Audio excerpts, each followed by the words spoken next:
I'm joined now by Maria Corazza Bildt. She is indeed a member of the European Parliament from Sweden.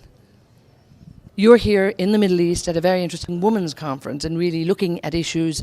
And what's coming up too, we're hearing about stereotypes in every country. So they're not the issues that are facing Middle East or Europe or the West. But do you think that it's issues that women face really all over the world? I do think so. I am actually responsible for gender equality or better equal opportunities for women in the delegation for the Arab states of the Gulf Peninsula. And I really think that every country is different. You know, you cannot say the Arab world or the West or Europe. And we all have similar or different, but definitely stereotypes, cultural stereotypes. It's very important with education. Education in school, higher education, long life education, all life education. But it's also important education in the family. You know, just teach your kids to collect their socks so that they will, you know, learn that they also have a shared responsibility in the family and in the house, for instance. I like that. So at the very early age, you're saying that it shouldn't be gender typical, that the mother should not be almost running after their children. So to start at that, and then that treats maybe how men will treat women later. Exactly. Then there are also a lot of stereotypes and prejudices in all of us. You know, what do we think in the West or in Europe, or what do we think about the Arab world? And again, it's extremely important that we recognize and respect the diversity and accept the diversity. And what is so important in this conference is really a possibility to strengthen the dialogue, the mutual understanding. You know, we're not here to teach or to give a model. We're here to share. We're here to share good practices. We're here to exchange experience and to build partnerships and bridges and to learn to each other, to empower women. I think it's very important to make the difference between helping and empowering and supporting women, facilitating the process. And then it's different in all societies. Now, you have had the opportunity to talk to many of the female ministers here, your peers and your colleagues in this area as well. You probably have a similar story in many ways in terms of getting into government. How important is it that government actually reflects society and has a breakdown of men and women?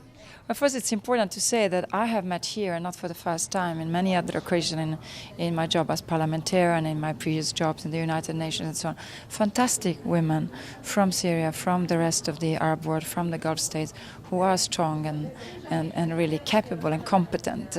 And it is tougher for us women sometimes. We have to really build our credibility. We have to be respected both as women and as professionals. We have to be more competent.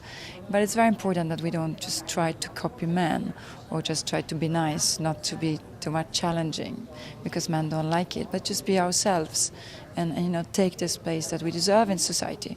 Of course, women are, both in economic growth, a pillar of growth and prosperity, and in politics as well. Women are creative, have common sense, a natural crisis manager, able to deal with lots of things at the same time, because that's what we always do. So it's an asset. It's not that women are victims to be taken care of. Women are an asset for the entire society. And for me, it's important that we talk about participation of women in the mainstream, not helping women. And that's what I try to do in the delegation for the Arab states. See that in everything we do, in all our activities, women are an important dimension and mainstream. Now, in this region too, and indeed, sadly, in some parts of the Arab states, there's still a lot of poverty. There's an awful lot of people who can't read and write still. But this is improving, and it's been improving at a very rapid pace. Would you say that education is actually the core that's going to change this region and indeed what we see in every country? Education in the broader sense is one of the strongest tools of empowerment. Education at home, education at school, and also I would say building opinion, and also through the media. For instance, it is very important to challenge this stereotype that sometimes the West, when we talk about women's rights, civic rights, citizens' rights, political rights, it is nothing against religion, it's nothing against Islam. It is in full respect of Islamic religion and any other religion. It is very important that we talk about this and we overcome this, and it's part of education. That really respect for religion, for other religions, but never allow religion to be an excuse to oppress women or to deprive women from their rights. Again, in this region too, we probably see the successful women are the women who've availed of education.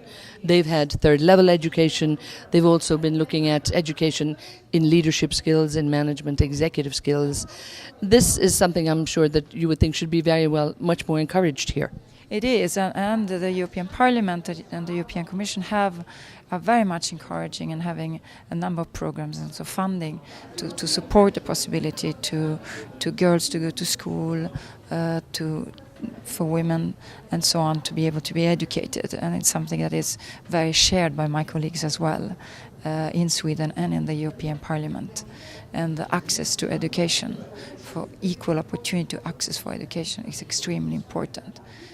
Now, the big universities in further education and like executive education and leadership are now coming to the Gulf, and institutions like INSEAD have a full position here and working right around the region, and indeed getting a lot of interest from other countries.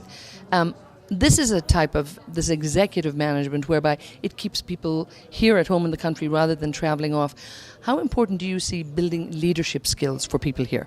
Of course, you are touching a very important point, of course, which is the one of brain drain, because we meet in our countries around Europe fantastic women originally from the Arab world or the Gulf that are really would give a great contribution to their own society. Of course, building leaderships is extremely important, because then you have a multiplying effect, and to make a difference, to promote changes in their societies from the grassroots, because we cannot make the changes for them.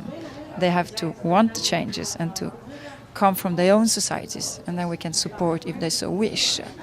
There have to be role models to follow that have enough personality and competence to really lead the way, and we have many of those already. Now, tell me, what would you say are the key things that are sort of evident and indeed necessary to make a good leader? Well, that's a tough question. Okay, maybe two. You really have to believe that you want to make a change, and then you have to care for the people. You have to be honest and genuine. People have to really see that you are credible in the fight.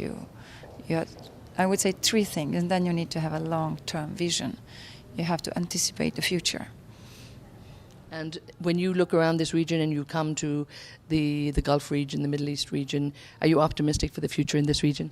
I think a lot is in women's hands. I think there's really a potential, a fantastic potential, that if developed really would make anybody optimistic. Super. Thank you so much for your time. Thank you.